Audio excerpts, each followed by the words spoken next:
Efendim Geniş Açı'dan hepinize merhabalar. Geniş Açı'da yeni bir konu ve konukla karşınızdayız. Bugün siyaset konuşacağız Geniş Açı'da. Malumunuz artık Türkiye 7 Haziran'daki genel seçime odaklandı. Siyasiler çalışıyorlar, siyasi partiler seçim çalışmalarını hızlandırdı. Milletvekili adayları ulaşabildikleri hemen hemen her seçmene ulaşmaya çalışıyorlar. Hem kendilerini tanıtıyorlar hem de bildirgelerin içeriğini aktarıyorlar. Ve tabii ki fikir alışverişinde de bulunuyor vatandaşlarla.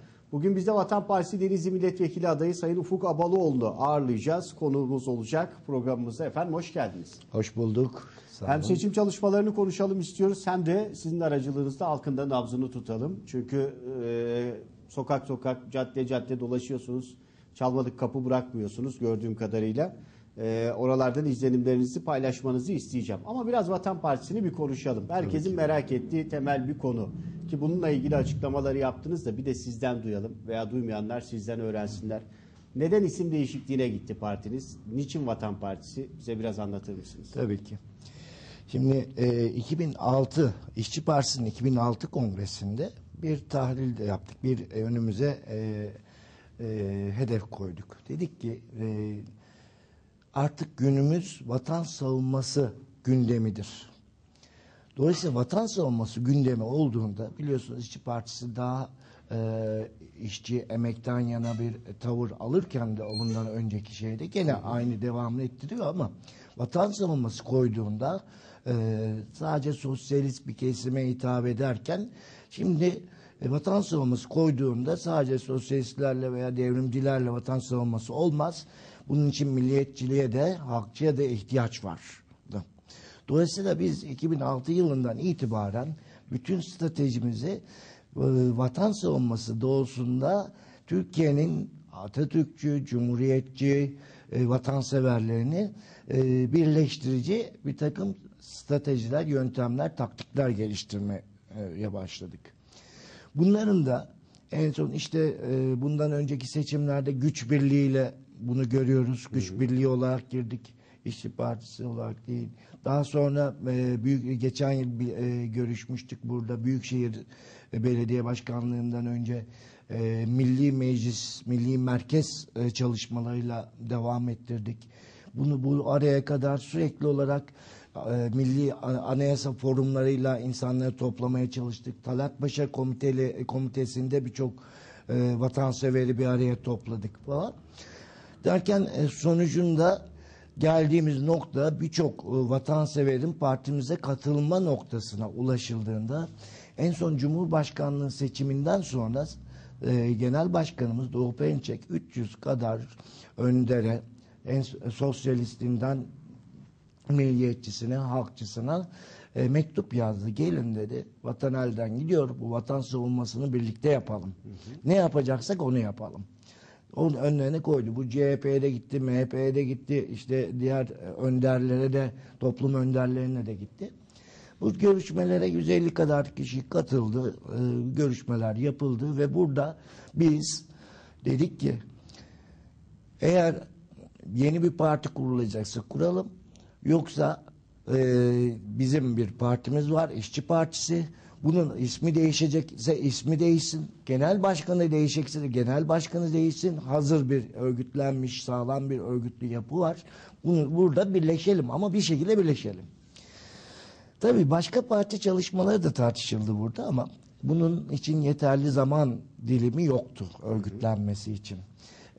Dolayısıyla en sonunda bu vatanseverlerin birleştiği nokta İşçi Partisi'nde birleşip Milli Hükümet Programı'nda birleşip İşçi Partisi'nin ve partinin daha genel kapsayıcı, kucaklayıcı bir isim olarak Vatan Partisi olarak değişmesine karar kılındı. En son 15 Şubat'ta yapılan Ankara'daki Arena Spor Salonu'nda yapılan 20.000 kişinin katıldığı bir kurultayla Vatan Partisi kabul edildi bu isim. Bu neden? Daha kucaklayıcı, vatan savunmasına daha uygun bir isim olarak daha yansıtır, yani politikalarımızı daha iyi yansıttığı düşüncesiyle bu isme geçildi. Evet. Genel Başkanımız Doğu Perinçek'in Denizli programında bir çağrısı vardı. Vatanın birliğine dikkat çekti. Yanlış hatırlamıyorsam orada da dedi ki evet aydınlar gelin bu çatı altında toplanalım. Türkiye için toplanalım. Türkiye'nin yarınları için toplanalım dedi değil mi? Evet. Evet aynen. Ve işte bu çağrılarımız sürekli devam ediyor. Çünkü ülkemizin geldiği nokta artık resmi bir kuşatma altındayız. Bakın yani dışarıda sözde Ermeni soykırımıyla üzerimize geliniyor. Yan tarafımızda, güneydoğumuzda PKK aracılığıyla üzerimize geliniyor. Kıbrıs sorunu bir taraftan üzerimize geliniyor. İşte içeride özelleştirmelerle üzerimize geliniyor.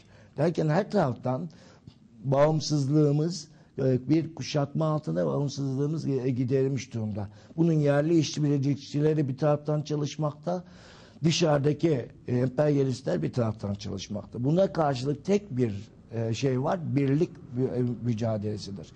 Ve bu konuda partimizin uzun yıllardır yaptığı çalışmalar maalesef bugün halkçıyım diyen diğer partiler üzerinden yapılmasına rağmen onlardan bu konuda bir adım bizim attığımız adımlara karşı bir adım atılamamıştır.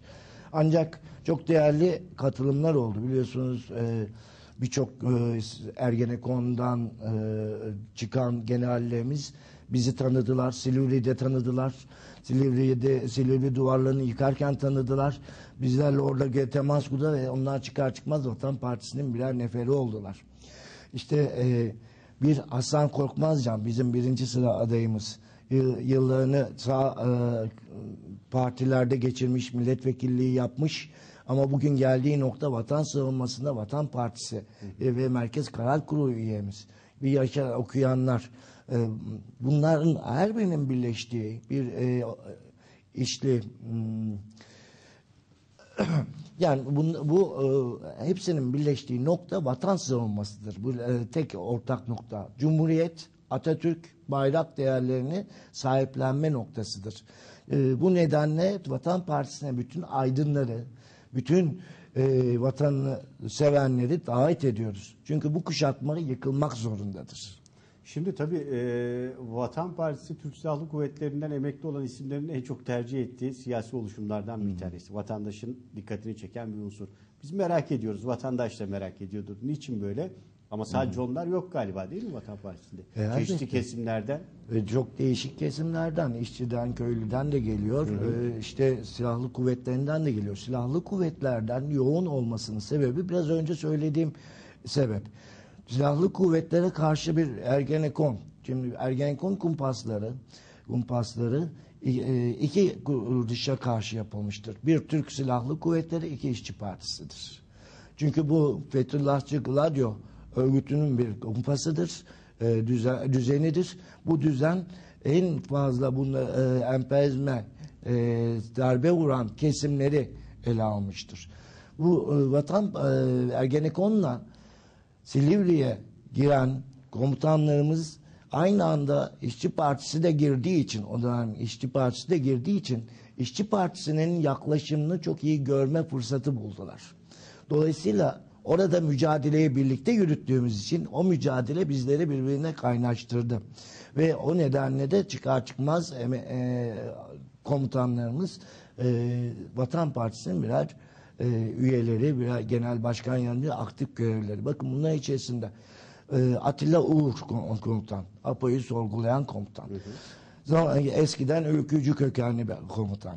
Ama APO'yu sorguladığında ve daha sonra Silivri'de Genel Başkanı Doğu Perinçek'le yaptığı görüşmeler karşısında çıkar çıkmaz Vatan Partisi'ne üye oluyor ve şu anda Aydın'dan 1. sıra milletvekili adayımız ve Merkez Karar Kurulu Genel Başkan Yardımcımız olarak görevini sürdürüyor.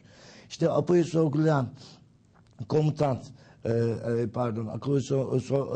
Mahkemesi Onursal Başkanı, Hakimler Kurulu Onursal Başkanı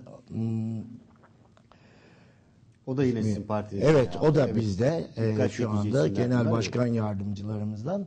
Dolayısıyla bütün bu isimleri kucaklayabilmek kolay bir şey değil. Bakın kadrolarımıza bakın, milletvekilleri sıralamasında çok nitelikli milletvekili adaylarımızın olduğunu görüyorsunuz. Hepsi devlet yönetiminde bulunmuş, parlamentoda bulunmuş, devletin bürokrasi kademelerinde bulunmuş, birçok kesimi kucakladığımızı görürsünüz. Burada Hatta nasıl bu bir tablo konuda oluştu mesela? Deniz'de milletvekili adaylarına bak. Siz iş dünyasındasınız. Deniz'i yakından tanıyorsunuz. Evet. Uzun yıllardır emek sarf eden isimlerden birisiniz. Buradaki kadroyu nasıl değerlendiriyorsunuz? buradaki kadro Burada da bir mesela- genel başkan yardımcısı var Tabii yine. genel başkan yardımcımız Denizlili Hasan Korkmazcan 4 dönem milletvekilliği yapmış. Zamanının en genç milletvekili olarak parlamentoya girmiş. Şu anda Parlamenterler Birliği Başkanlığı yapmakta olan bir abimiz. Ciddi bir devlet yönetim tecrübesi olan bir kişi. Denizli kamuoyu tarafından da çok iyi tanınıyor. İşte ikinci sıradayımız Türkiye'nin en genç milletvekillerinden yaş olarak ikinci olan Yadigar, 26-27 yaşında bir arkadaşımız, Türkiye Gençlik Birliği gibi bir örgütlenmenin genel başkan yardımcısı. Kendisi burada Pamukkale Üniversitesi öğrencisi aynı zamanda. Üçüncü sıra adayımız Mehmet İyice, eğitim iş idaresi bölümü mezunu, aynı zamanda yurt dışında bir takım başka eğitimler de almış. Şu anda kendi inşaat işleri olan bir iş adamı. İşte ben endüstri mühendisiyim. Gene yıllarca sanayinin içerisinde yöneticilikler yaptım. Şu anda kendi ofisimde, kendi işlerimle uğraşıyorum. Bir sanayiyi iyi bilen, KOBİ'leri iyi bilen bir tecrübemiz var. Beşinci sıradayımız gene sizlerin çok iyi tanıdığı ulusal kanalın başındaki Hüseyin Mercan, emekli öğretmen abimiz. Eğitim işin başkanlığını yapmış, gene sendikal mücadelede çok iyi tanınan, memur sendikacına çok iyi tanınan bir kişi. Altıncı sıra adayımız, kadın adayımız Füsun Hanım. Gene öğretmen emeklisi, öğretmenlikten ayrılma bir bayan arkadaşımız, kadınların temsilcisi, işte tecrübeli, birikimli bir hanımefendi. Yedinci sıra adayımız Rüstem Can, avukat, gene öğretmen kökenli, daha sonra da avukatlık, şu anda da avukatlık yapan gene bir adayımız. Yani oldukça nitelikli adaylarımız söz konusu. Evet. Tabii seçim bildirgesi ortaya çıkar çıkmaz hemen vatandaşa ulaşmak için harekete geçtiniz. Sanırım gruplar halinde milletvekili adayları olarak Denizli'ye adım adım dolaşıyorsunuz. Evet. Ne yaptınız bugüne kadar? Nerelere gittiniz? Tabii, Bizimle biraz izlenimlerinizi paylaşır mısınız? Seçim bildirgesini beklemedik aslında. Çok değişik gündemlerimiz var biliyorsunuz. Şimdi bundan önce bizim Ankara'da bir gündemimiz vardı. Ankara'da bir toplantı yaptık milletvekili adayları falan olarak. Burada başlangıç startı verdik. Daha sonra geldik biliyorsunuz bu geçen hafta 152 ada işgali ile ilgili Kuşadası'nda pazar günü mitingimiz vardı. Bunun hazırlıklarını yaptık. Ve buna yönelik çalışmalar yürüttük. Bütün bunları tabii sahada yapıyoruz. Hep halkın içerisinde yapıyoruz. Bunlar hem bir seçim çalışması niteliği hem bir vatan savunmasına davet niteliği taşıyordu. Halktan ciddi ilgiler görüyoruz tabii. Bunu yaparken insanlarımızla konuşuyoruz, sohbet ediyoruz. Bu arada ilçe örgütlerimizi harekete geçirmek için ilçe örgütlerimizin ziyaret ettik. Ayrı ayrı. Sarayköy, Çevril, Çal, işte Buldan, Honaz, Tavas, Acıpayam, bütün buraların ilçe örgütlerimizle neler yapılacağının çalışmalarını yaptık. Şu anda yaklaşık 6-7 ekip olarak her birinin görevi farklı çalışmalar yürütüyoruz. Bunların bir kısmı propagandayla ilgileniyor, bir kısmı sahada açılmış durumda. İşte her gün partimizin karşısında standımız açık. Bütün vatandaşlarımızın sorularını orada yanıtlıyoruz. Bildirilerimizi dağıtıyoruz. Yeni ofisimiz açıldı. Gene Gazi İlköğretim'in yan tarafında. İlkokulun yan tarafında. Burada yine vatandaşlarımızla buluşuyoruz. Gelen vatandaşlarımıza aktarıyoruz. Bilgiler veriyoruz. Bizi merak edenlere. Her gün yeni üyeler. Bakın 15 Şubat'tan bu yana Vatan Partisi'ne ilgi o kadar çok ki 450'ye aşkın üye var ve her hafta yaklaşık 20, 30, 40 bilemiyorum sayısını ama ciddi üye yazılımlarımız devam ediyor. O anlamda ilgiden memnunuz açıkçası. Evet. Şimdi Sadece burada bir şey var tabii gezdirip gördüğümüz noktalarda halkın bu mevcut siyasiler tarafından siyasete ne kadar soğutulduğunu da görüyoruz. Bu da işler acısı bir durum. Neden? Siyaset bilimi bir ülkenin yapılanmasını belirleyen şeydir. Halk kendini yönetecek kişilere karşı duyarsız davranmaya başladıysa durum çok kritiktir. Artık bunun düzeltilmesi gerektiği dönem gelmiş demektir. Çünkü o kadar yalanlar söylenmiş, o kadar vaatler verilmiş, ondan sonra hiçbiri tutulmamış. İşte sağlık ayağında problemi olan, bugün gezerken gördüm, ayağında problemi olan bir yaşlı bir amcaya mevcut belediye başkanı seçim sırasında seni ameliyat ettireceğim diye söz veriyor. Ama bugüne kadar yok diyor. Kimseden ses seda çıkmadı diyor. Siz de böyle mi yapacaksınız diye soruyor bana. vatandaşın siyasete ilgisizliğini umutsuzluğuyla mı eşdeğer tutuyorsunuz? Umutsuzluk var. Biraz umutsuzluk aşılanmış ama bunu Vatan Partisi biliyorsunuz en güzel sloganlarından birisi şu.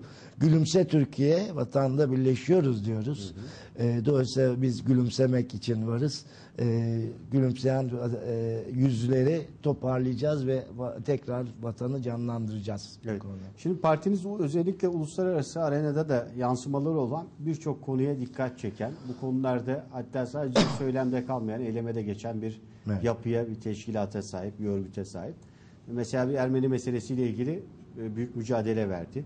Hemen şimdi de bu sefer 152 ada olmazsa olmazlarımızdan bir tanesi diyorsunuz. Bununla ilgili açıklamalarınız oldu, mitinginiz oldu. Halktaki yansıması nasıl? Halk bu konulara duyarlı mı yoksa onun gündemi daha mı farklı? Yani sokaktaki vatandaşın genelde 2-3 gündemi vardır. Biri siyaset, biri spor, futbol özellikle, öbürü ekonomidir. Öyle mi? Yoksa sizin bugüne kadar yaptığınız eylemlerin yansıması var mı orada? O konudaki görüşünüz nedir? Şimdi orada ikiye ayırmak lazım. Tabii ki ilgilenen, araştıran bir vatandaş grubu var ki bu vatandaş grubumuz bunları takip ediyor. Bakın şimdi bizim bu konudaki mücadelelerimizi sıralarsak bir Lozan mücadelesi var ve daha sonra bunun ardından Strasbourg'da kazandığımız aslında hukuken sözde Ermeni soykırımını bitiren bir kazanç var burada. Şu anda mahkemeden aldığımız bilgiler bu kararın o bizim lehimize sonuçlanacağı şeklinde yazıldığı şeklinde bilgiler alıyoruz. Artık %100 aslında hukuken sözde Ermeni soykırımı %100 bitmiştir. Bu Vatan Partisi, Talat Paşa Komitesi ve Vatan Partisi Öneri Genel Başkanımız Doğu Perinçek ve Vatan Partiler sayesinde başarılmıştır. Şimdi biliyorsunuz bu hükümet dış politikada sıfır sorun diye çıktı ama sorunsuz komşumuz kalmadı. Biz ve terör ihraç eden, teröristi kucaklayan, kendi ülkesine sokan ve sürekli sınırları delik deşik olmuş, silahından tutun uyuşturucusuna kadar her şeyin gelip geçtiği bir ülke haline geldik. Buna karşılık Vatan Partisi biliyorsunuz dedik ki ısrarla teröriste yardım etmeyelim. Burası bizim komşumuzdur. Suriye bizim komşumuzdur. Komşumuzun bütünlüğü için çaba sarf edelim. Dolayısıyla Esad'ı ısrarla sahiplenelim vurgusu yaptı. Ve Esad'a karşı emperyalistlerle, ABD ile, AB ile birlik olup muhalefeti desteklemek bizim vatanımızın bölünmesi anlamına gelir aynı zamanda dedik. Ve bunu da fiilen biz hayata geçirerek Esad'ı ziyaret ettik bir komiteyle. Çok olumlu sonuçları oldu bunun. Ve bunlar basında yansıdı. Bunun ikinci aşamasını şimdi bugünlerde şu anda İran'da yapılıyor. Evet, ben de tam onu soracaktım. Böyle bir baktılar, yani İran'da eski Cumhurbaşkanı Ahmet Necat'ın yanında Vatan Partililerin ne işi var diyor vatandaş. Sizden aynen. Aynı politika, çünkü bizim şu seçim bildirgemizde de şey yapacaksınız.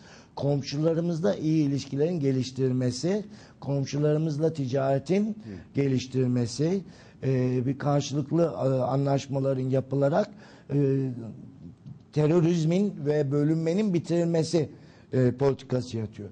Biz diyoruz ki PKK bölünme o şeyi bitmiştir. Artık Türkiye Büyük Ortadoğu Projesi'nin sonuna gelinmiştir. İşte bunu ve bunun karşısında da terörizmin de bitirilmesi, ülkemizin çok yaşadığı terörün de bitirilmesi için İran'la yapacağımız, Suriye ile yapacağımız anlaşmalar terörün bitmesi anlamına gelir. Bir numaralı bir çözümüdür. Bu noktada biz şimdiden onların temelini atıyoruz. İktidar milli hükümeti kurduğumuzda Suriye, İran, Rusya, işte Yunanistan, burada yapacağımız anlaşmalarla ticaretin geliştirilmesi, dostluğun geliştirilmesi üzerine politikalarımızı şimdiden atmaya başladık. Bunun devamı gelecek. Suriye ve İran'la devam eden bu çalışmalar daha sonra diğer ülkelere de şey yapacak. Örneğin 152 adanın işgali konusunda da aynı politikamız var. Eğer biz 152 ada Yunanistan ve Avrupa Birliği ülkelerinin birlikte yaptığı, örneğin Letonyalı askerler var adalarımızda. Şimdi bunların bir an önce buradan çıkarılmasını diyoruz, ama bakıyorsunuz hükümetten ve muhalefetten bu konuda hiçbir tepki yok bunlara karşı. Bunlar bizim uluslararası anlaşmalar gereği bizim aldığımız şeyler. Bizim vatanımızın birer parçası. Kayalık da olsa parçası. Onu bir tek parça kayalık olarak göremeyiz. Onun denizin altı, denizin üstü, yeraltı zenginlikleri, yerüstü zenginlikleri var. Bunların varlıklarıyla birlikte düşünmek lazım. Evet. Dolayısıyla Ege Denizi'ni Yunanlı balıkçıyla Türk balıkçının ortak kardeşçe paylaştığı, beslendiği bir deniz haline getirmemiz gerekiyor. Yunanistan bize düşmanca yaklaşırsa biz de düşmanca yaklaşırız, ama Yunanistan'da biz ilişkilerimizi komşuluk düzeyinde getirirsek, barışçıl düzeyde getirirsek, dolayısıyla burada Ege Denizi bir barış denizi haline gelecektir. O yüzden de biz burada barışı inşa etmek için de tekrar bu tür anlaşmalı görüşmeleri mutlaka yapacağız. Milli hükümet. Şimdiden başladık. Biz hükümet gibi çalışıyoruz zaten. Vatan Partisi'nin özelliği, diğer partilerden farkı bu. Yani düşündüğünü hayata geçirmeye başlıyor. Dolayısıyla bunun için çaba sarf ediyoruz. Evet. Kısa bir ara verelim isterseniz. O aranın ardından seçim bildirgesinde özellikle vurguladığınız bildirgenin başlığı olan Birleşen Üreten Türkiye için halka dayanan güçlü devlet. Ne demek istiyor Vatan Partisi burada? Nasıl bir program izleyecek? Onun ayrıntılarını konuşalım. Ben ekonomiyi sordum. Siz o konuda da yine o gündemi yakından takip ediyorsunuz. Hem sokaktaki vatandaşın ekonomisini, izlenimlerini alalım sizden, hem de geleceğe dair öngörülerinizi. Vatan Partisi ekonomi açısından ne yapacak? Sanırım vatandaş onu da merak ediyordur. Çok kısa bir ara. Lütfen bizden ayrılmayın. Aranın hemen ardından kaldığımız yerden söyleşimiz sürecek.